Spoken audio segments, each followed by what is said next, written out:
What is a strong mayor?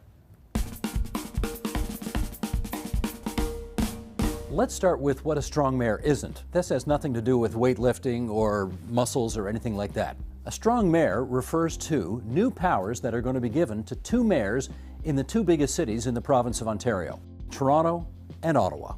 So where did this idea for a strong mayor come from anyway? Well, this may have something to do with it.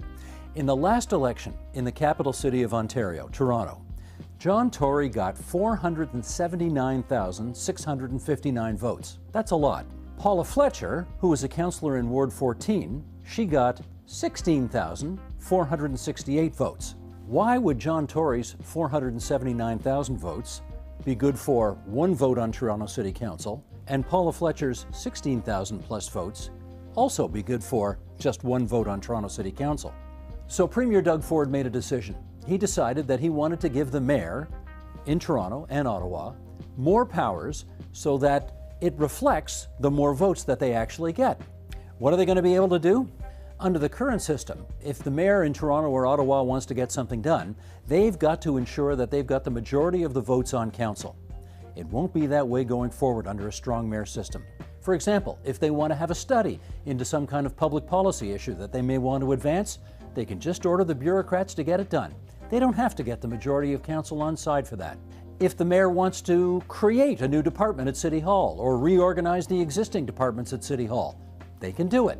Maybe one of the biggest new powers that the mayor of Toronto and Ottawa will have going forward, they can hire the top civil servant of the city without anybody else's cooperation. Here's the question. Why is this happening? Why would Doug Ford suddenly take an interest in municipal politics in Toronto and Ottawa and bring these changes in? I have a theory.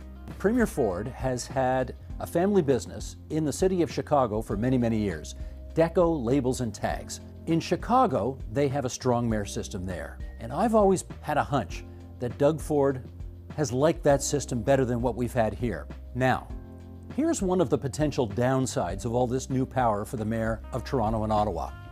It used to be, back in the day, that if the mayor of Toronto or Ottawa didn't want to do something, they could always go to the province and say, you know what, Premier, that's a great idea, but I just can't get that through my council. There's not enough support on council for this, and therefore I'm not even going to bring that forward.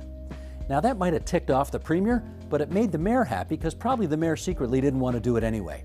Well, guess what? Those days are gone.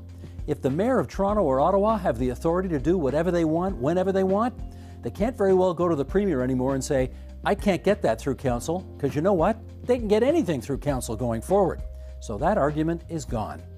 If you have any other questions on politics, feel free to send me a tweet.